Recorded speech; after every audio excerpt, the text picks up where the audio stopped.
ओम शांति। Good morning. Sasaram Brahma Kumari दिनचर्या में आप सभी भाई बहनों का हार्दिक स्वागत है। ओम शांति। प्रजापिता ब्रह्मा कुमारी सूर्य विश्वविद्यालय सासाराम के अंतर्गत कैमूर जिले के भभुआ शहर में ब्रह्मा कुमारी सूर्य विश्वविद्यालय का 5वां वार्षिक उत्सव बड़े ही धूमधाम से मनाया गया।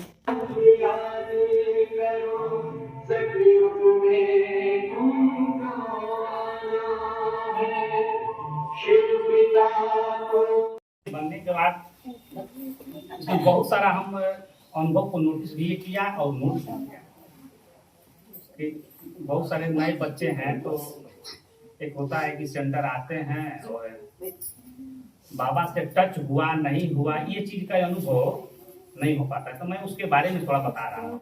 आपके अंदर धीरे धीरे प्योरिटी आना शुरू हो जाएगी। आप खुद से अपने आप को मन से और तन से पवित्रता की ओर जाना शुरू कर देंगे। तो दुनिया क्या है, तो वो चीज को जो फटता है झंडा लगता है, ठीक ना। लेकिन आज तक उस चीज की कोई नामो निशान नहीं। इस पॉइंट पर मैं भी बोलना चाहता हूँ,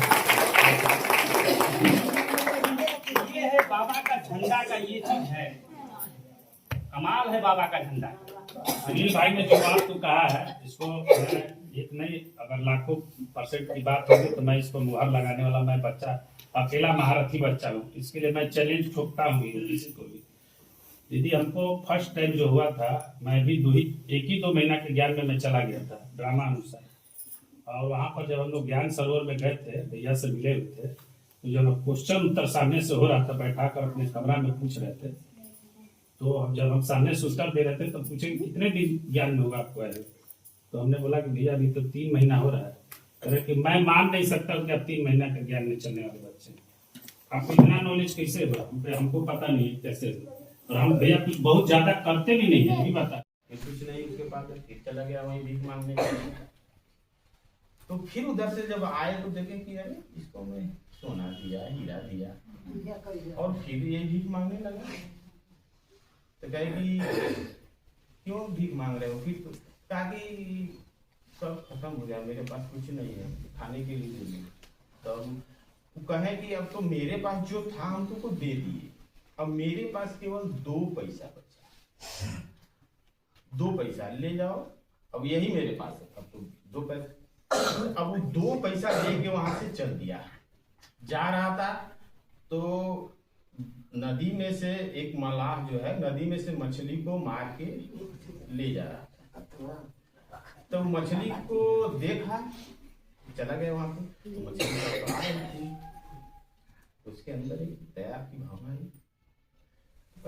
मतलब उसको ऐसा लगा कि मछली तड़पड़ा रही है, इसको हम ले लें। तो बोला कि भाई हमको मछली दे दो। बोला कि पैसा तो हम दे देंगे, हम तो बेचने के लिए जा रहे हैं। 2 पैसा मेरे पास है, तो 2 पैसा में मछली को ले लिया। तो मछली को तो ले लिया। जैसे ही मछली को लिया, कुछ दूर चला तो मछली ने वो हीरा उगल दी। तो उसको अरे तो मिल गया जोरों से चिल्लाने लगा।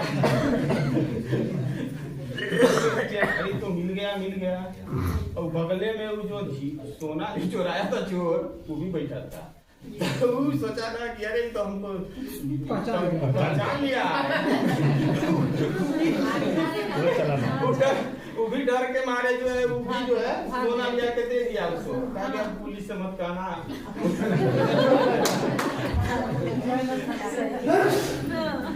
तो देखिए अब इस कहानी का तात्पर्य क्या निकला? उसको अब हीरा भी मिल गया, सोना भी मिल गया, हीरा भी मिल गया, सोना भी मिल गया। तो अब उसको क्यों, आखिर क्या उसको उतना सोना हीरा मिलने के बाद भी उसका जो है भाग्य नहीं बना, और जो 2 पैसा उसका भाग्य बना दिया, आखिर क्या कारण था? आप लोग इस पर थोड़ा विचार कीजिए। दूसरों जीवों पर दया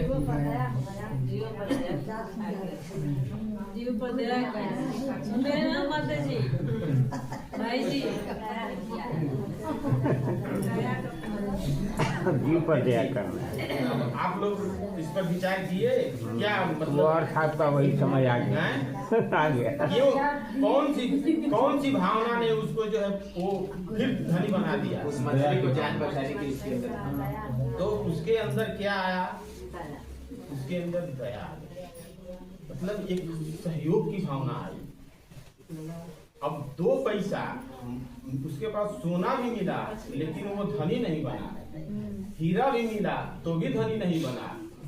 2 पैसा उसको जो है उसको भाग्यवान बना दिया। 2 पैसा, वो 2 पैसा कारण क्या बना कि उसके मन में, और वो जो सोना लिया हीरा लिया तो उसके मन में वो भावना नहीं आई। वो सीधा घर देखा कि मैं घर जा रहा हूँ, इसको रखेंगे, खूब खाएंगे, मौज करेंगे, जो भी उसके मन में जो भी आया। लेकिन जब वो 2 पैसा उसको मिला तो उसके मन में एक भावना आई सहयोग की, उस मछली को जान बचाने की भावना आई। मछली भी तो मिलेगा उसको रास्ते में तड़पड़ाते थे। सहयोग की भावना नहीं, भावना की बात है यहाँ। वो तो एक कहानी बनाई, लेकिन उस भावना के वो